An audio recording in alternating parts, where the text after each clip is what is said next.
video just a couple minutes ago where I have all these daffodils, right? So I did a daffodil video where I focused in on daffodils, and boy, look at this. These are some of my favorite varieties of daffodils. I have a lot that I enjoy, but these are some of my favorite. And we'll go through them. We'll talk about them. They have some really great conditions. Daffodils are really nice, right? They come up in the spring. They're one of the first plants in the spring. There's beautiful foliage. And it's one of my favorite types of foliage because I love these long strappy leaves. And if these strappy leaves, if they remind you of anything, they should remind you. Let me see, I have one here. Find a small one. Okay, so this is a amaryllis. This amaryllis is in the same family as this daffodil. And you can tell by the leaves, right? Same. It's not totally the only reason that you can tell that they're the same, but you can see that there's a similarity in this leaf. Like this is they're both in the same family. So this is an amaryllis leaf and this is a daffodil leaf. And I like them both. I'm not gonna bother picking up. I have some other plants with those strappy leaves. And you know, I love daylilies, which also have those leaves, but daylilies, we're talking later in the year. Amaryllis, those have already bloomed for the most part, right? They've already bloomed. Right now, look at this. We're all about daffodils because they're blooming everywhere. I'm gonna go to a garden here, hopefully today, if not today, then tomorrow, where there's this massive display of daffodils. So yeah, I did a YouTube video. I haven't even edited yet to talk about daffodils. This is my tome of knowledge for almost everything. I have flowers everywhere. Let me move these out the way. Of bulbs. I love bulbs. So this book, whenever I need any details, if I'm looking for something, this is one of the places I go. And the book is literally titled Bulb. And there's the author's name. I don't want to mispronounce it, right? But this is a great book. And it has this wonderful section on daffodils. And it's about 20 pages just on daffodils, where it goes through and it talks about them. And then it gets really cool because then it just kind of goes through a lot of the different cultivars, like the different ones, what they look like, the growth conditions, the different families. And so you get all of that. A lot of people wouldn't want this much detail in a YouTube video. So most of this information I learned, I didn't put it in there. But I did find out that there's at least 50 wild species. The RHS has a few years ago had documented over 2,000 different varieties. 50 species gives you a lot to play with. So if you want to produce daffodils that are like this, which this one is Snow Baby, and not a pure white, really just kind of those outer petals, 1, 2, 3, 4, 5, 6 outer petals. They are that creamy white color and then a pale white interior. But this is a dwarf daffodil. I'm going to repot this one. I'm going to put this one outside in one of my pots.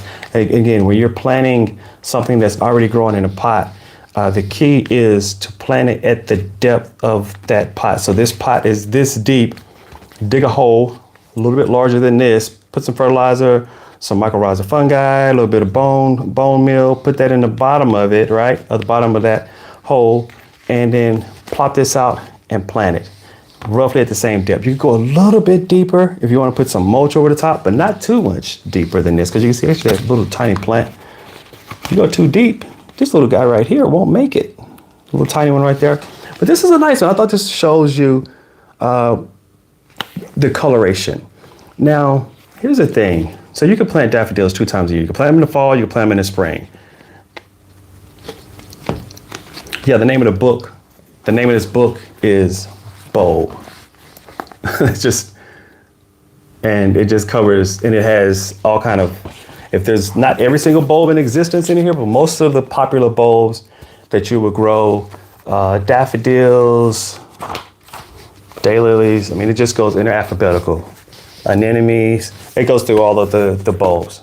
It's a great book. I've had it for years, and it's one of my favorites. It's my tome of bulb knowledge. It's one of the ones I go back to.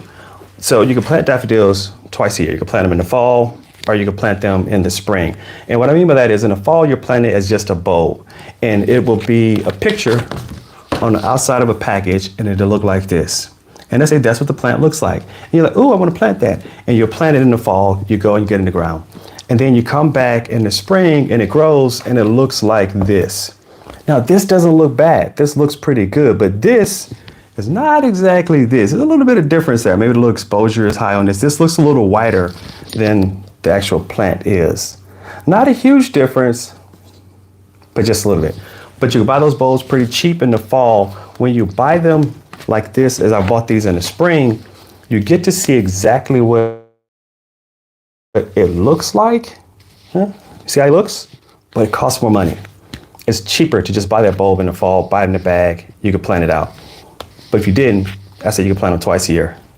But this is fall and spring. Snow Baby. Snow Baby's pretty cool. Let's take a look at another one. This is, I don't know if it's teat to teat or tet to tet. I always get confused. I've listened to other people say it, and they've even asked that question, is it teat to teat or tet to tet? But it is a very popular daffodil, very popular. This one is one of the most popular. It is a dwarf as well. And they're kind of cool because they have these small, look at these beautiful little flowers, right? It's this outer is a pale yellow and that interior is a more vibrant, vibrant is probably an overstatement, but it's a darker yellow. So you got that two-tone. Again, foliage looks nice. You want to make sure you're caring for these after it blooms. If you want to deadhead it, you can deadhead it, but never cut back the foliage. You have to let the foliage die back naturally, and then this will grow back for you next year. So don't cut the foliage. But yeah, that's a really pretty little flower. And these are going to go into pots. I'm going to keep these inside, maybe let them bloom in here a little bit. Then I'm going to put them outside in pots. Outside I have daffodils planted around my roses. So my roses are in like really large pots, and around the pot at the bottom are daffodils, and the roses are in the center. Now the daffodils are going to grow, they're going to bloom, and the roses are still dormant. And then as the rose becomes more, colorful and fleshed out and starts to bloom, the daffodils will die back. So it's covering two seasons where you can get that early spring into late spring, early summer. And that's what I do with that. But this was a nice one. It's very popular. A lot of people like it. Very popular. Okay, this one though, because I've shown you some dwarfs. I'm going to save my favorite one for last. I've shown you some dwarf ones, but let's take a look at Bright Jewel. And this one is a monster plant. Look at that. Look how tall that is. Like that's almost 2 feet. This is that's from the base, definitely like 1.5 feet. And the bloom is giving you classic daffodil bloom. Daffodils are also long blooming. Like they'll hold blooms for weeks, maybe like up to a month. That plant will bloom for you, maybe even a little past a month. So you could get a lot of bloom out of one plant. But yeah, it's giving classic daffodil. It's just a larger plant. This is not a dwarf. And again, this is what I was talking about. Let me pop this out real quick. If you buy this in the fall, you're gonna have a bag, it's gonna have bulbs in it, and you're gonna have a picture that looks like that. And you're like, oh, I really wanna grow that. You're like, oh, that looks good. And so you buy it, you take it home, you plant it, and in the spring, it looks like this. Now this isn't bad, but this is not that. You see that, right? It's not the same. So there's a benefit of growing in the fall because it's cheap, but then in the spring, the plant's actually blooming. You can see exactly what you're getting. So if you want just a few, I would suggest maybe buy them in the spring when they're blooming, so you can see exactly what you get. Plant it, it comes back year after year. It's a perennial, that's why I love it. It comes back year after year. But if you want to just kind of save money, get some in the ground, and you're not that particular about exactly what the flower looks like, then go ahead and buy them in the fall. Your garden centers have them. Walmart has it, Home Depot, Lowe's, B&Q, B&H. just Waitrose. you can find them pretty much anywhere in the fall.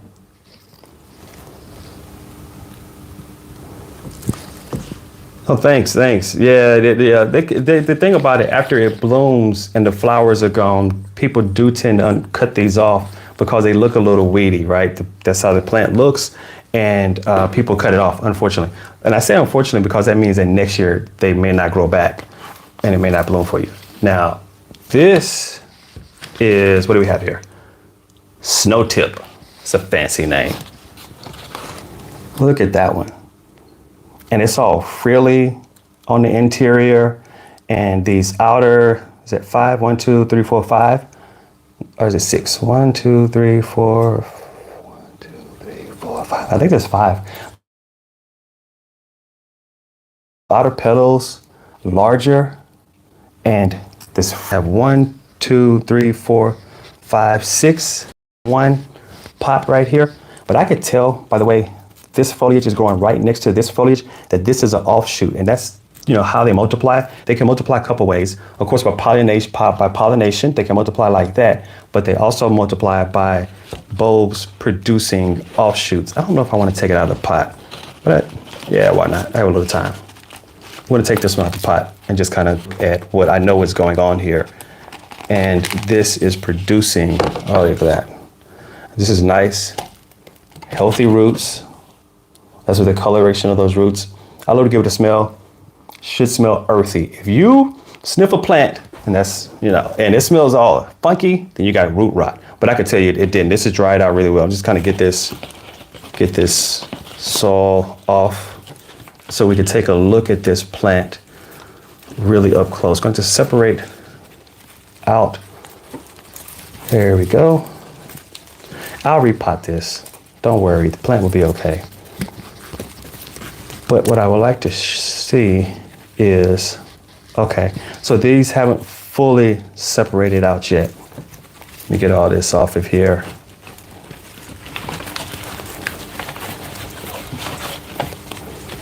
Just so you can get a good look.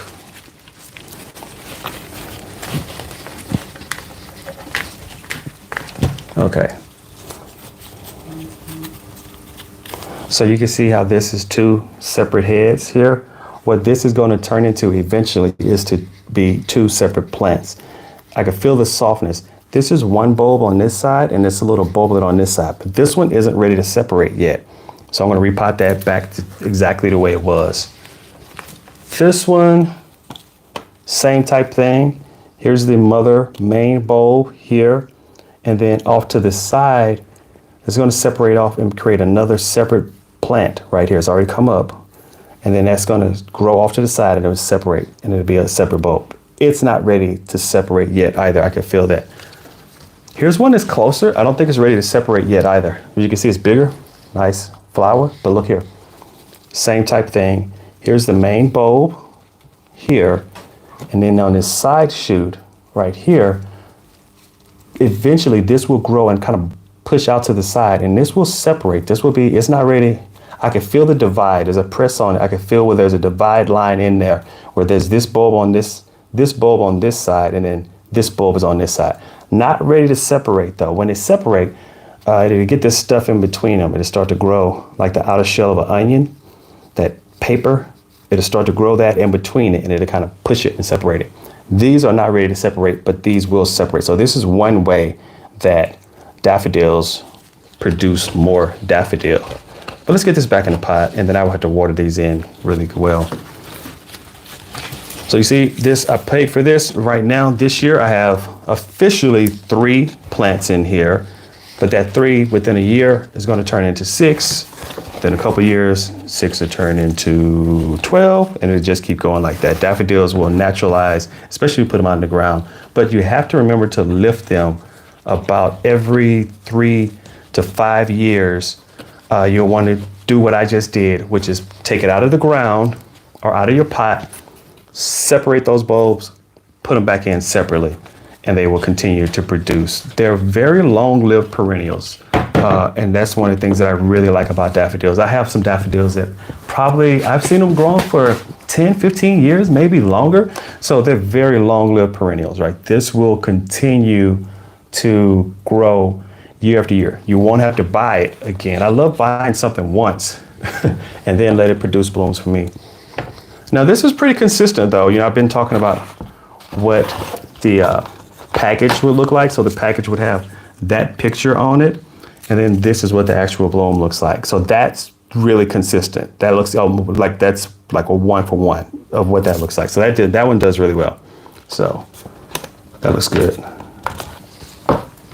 Now here in the grocery store, they sell these.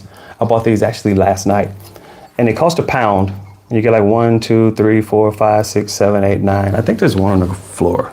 There's one on the floor. I'll pick it up. So you just get these 10, which means they cost 10. Yeah, the blooms are really pretty. It'll hold for about a week. Now I want to show you my favorite one, which is right here, because I just love this coloration. This is Jetfire, Daffodil Jetfire. And it's just because this bicolor where you have this yellow with your petals, 1, 2, 3, 4, 5, 6 outer petals. And then look at that orange interior. It's just Jetfire, just that contrast, that yellow and orange. To me, that's money right there. Now these come in a lot of different colors. Again, I mentioned that before that there were about the RHS, the Royal Horticultural Society, had documented a few years ago well over 2,000. You can look in their reg stores and see well over 2,000. So there's probably way more than that. So you can endlessly find different varieties to grow of this particular plant, and that's not hard to do at all. But this is one of my faves right here. I like this Jetfire, that contrast. That looks really good. So yeah, shot a YouTube video on it, just covering a lot of the details of daffodils, because they're a really great plant and most everyone already knows how to deal with it, but there's always people who are new to gardening and they may not know exactly how to get into it, or, you know, with some of the details and particulars. And I went into some of the particulars about these plants, and I hope I covered it enough. One thing I don't know if I covered enough, which is this entire plant is poisonous. Don't lick it, don't eat it, don't chew on it, don't let your dog chew on it, your kids, your pets. They're poisonous.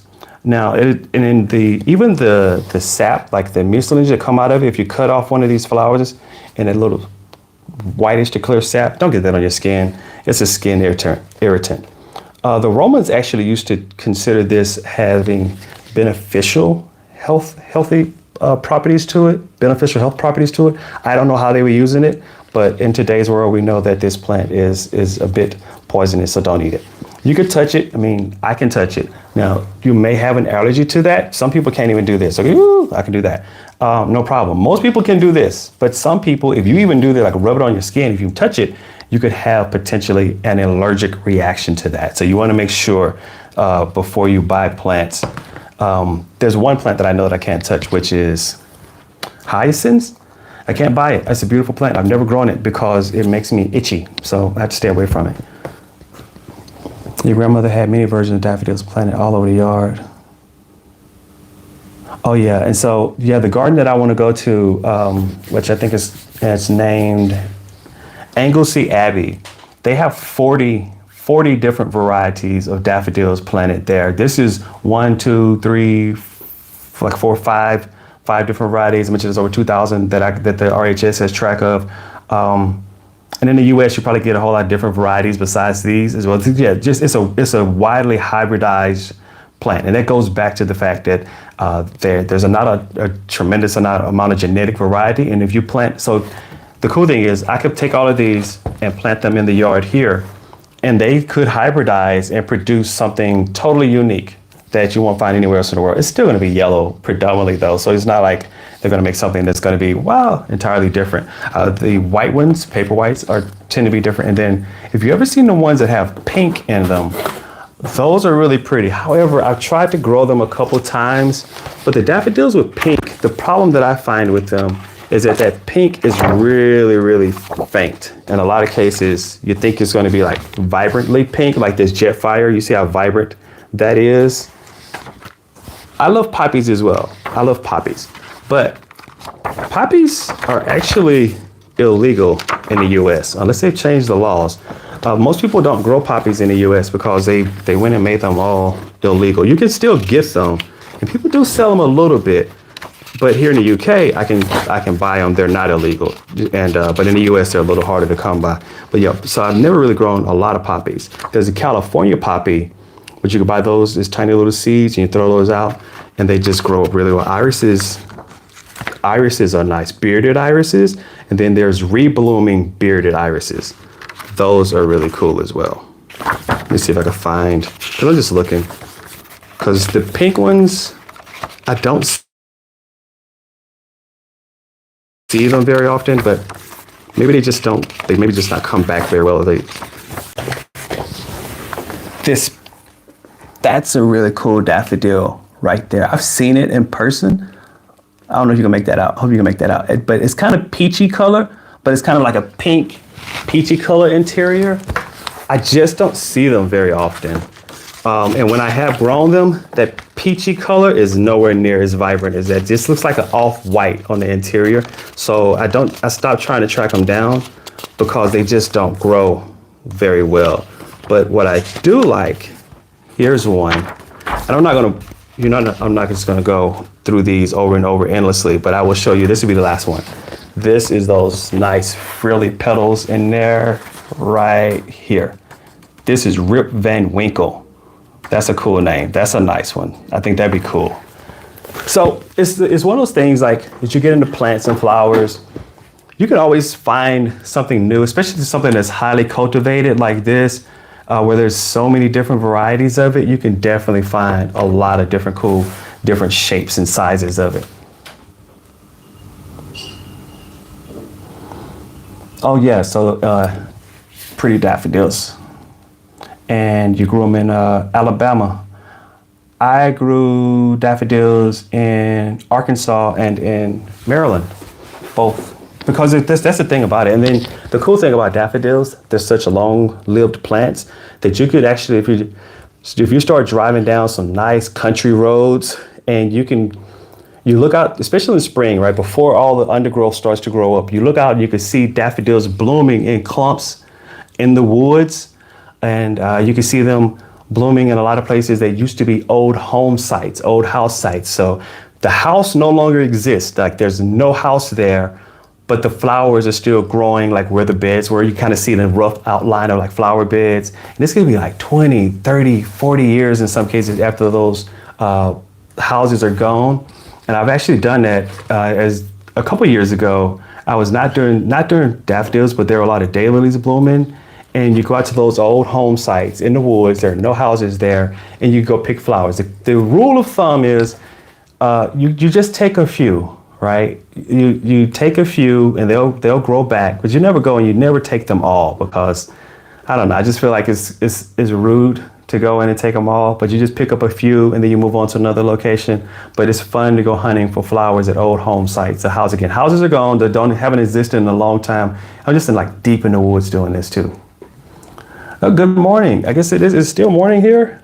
No, well, it's 1 p.m. here for me, but good morning where you are. Watching from Minnesota, yeah, it is pretty early for you there, I would guess.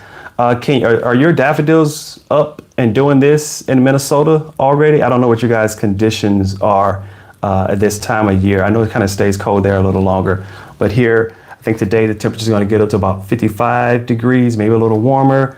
And all of our daffodils are starting to bloom out. But yeah, you go out to those old home sites, you can pick up some bulbs and flowers and stuff like that. That's a cool way to do it. Something I enjoy doing. But you have to do it the right time of year, knowing when those plants are blooming. Also, you have to be careful when you move these plants and when they're blooming. This is when they are the least. So if you take it when the plant is blooming like this, you have to be really careful because you could kill it. Because it's like the plant is pouring so much into making its foliage, into producing these flowers. And if you take this out the ground and you cut off those roots, you can really stunt that plant really bad.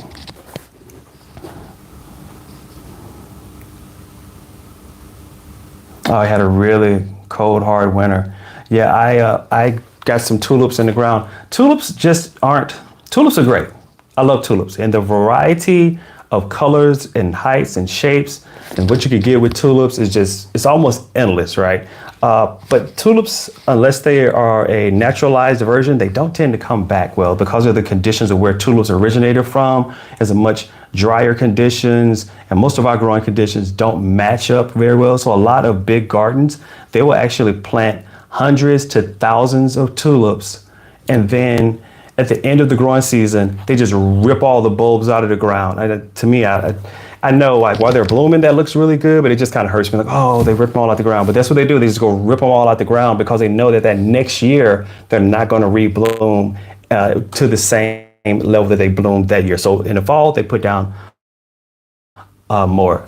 I don't like to do that. I try not to be. I like more sustaining plants that can sustain themselves, so you don't have to do that. Cincinnati Zoo does that, yeah.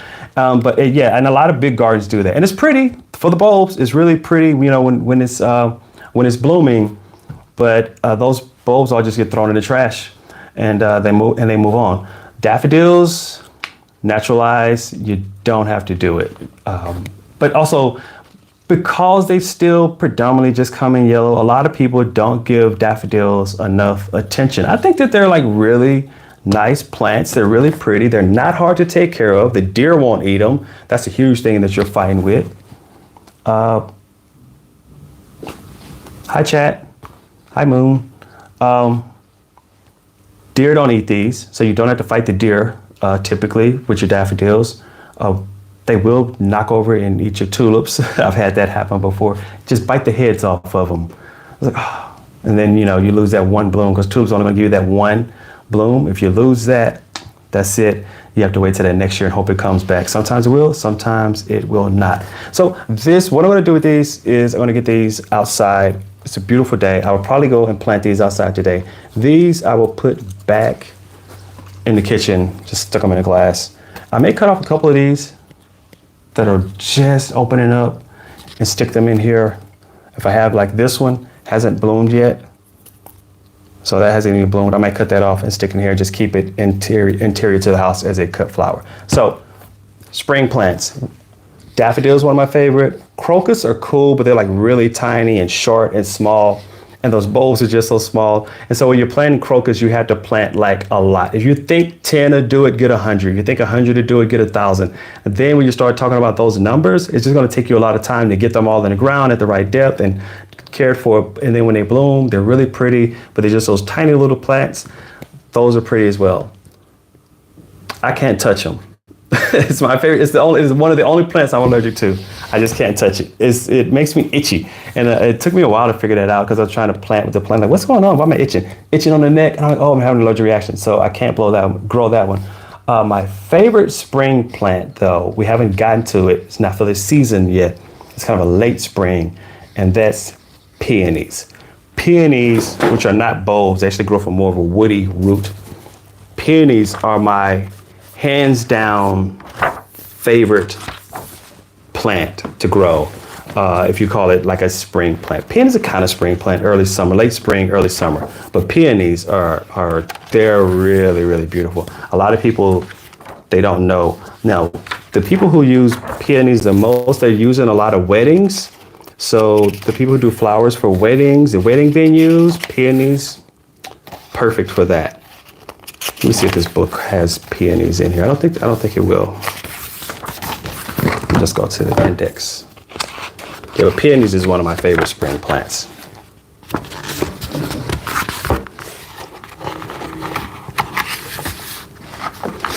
Do the ants bother your plants? The cool thing about let's see, I don't want to say this definitively, but I'm almost certain fire ants don't exist here in the UK. I've never seen a fire ant, and the ants here, there are ants. I mean, they are all over the place, but they're just not as vicious as the ants in America. No, this book does not have peonies. Again, because peonies are not really a bulb. It's more of a root, a woody root.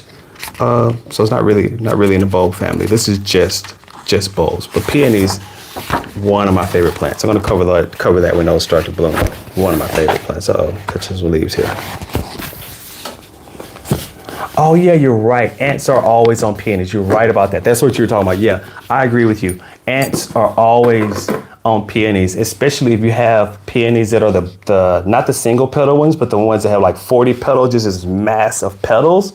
And then you're bringing it in the house, and there's like a troop of insects coming off of it for like the next couple of days because ants and bugs. You're right. They're all over peonies all the time. That's true. I do not have a cat. I don't have a dog. What I have is 1-year-old twins, and they're just as bad, if not worse. I have my indoor plants growing here, and this is a leaf of a philodendron white wizard. It was actually hard to find that plant. And I have boy-girl twins, and my daughter came in here and ripped this. She's like, yanked it, ripped this leaf off. I try to keep them out of here. But yeah, they'll mess with stuff a lot.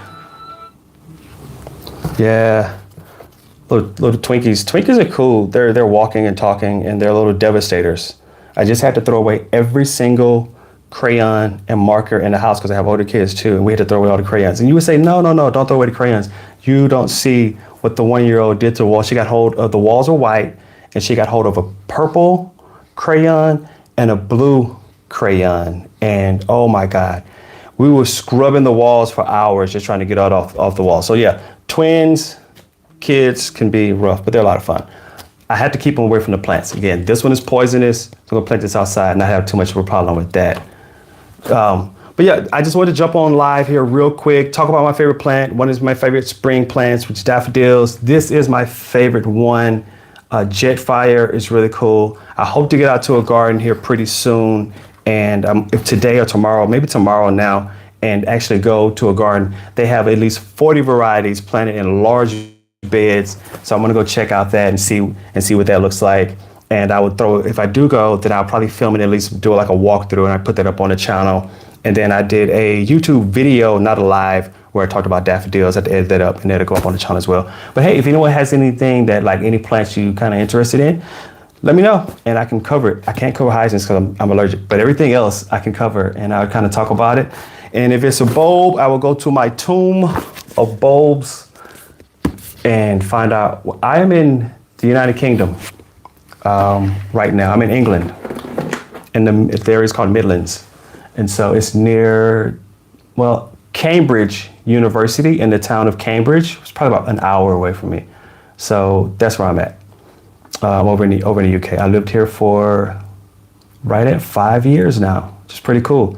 And so there's a lot of plants over here that I grow. I used to grow plants in the US, and now I'm doing it here.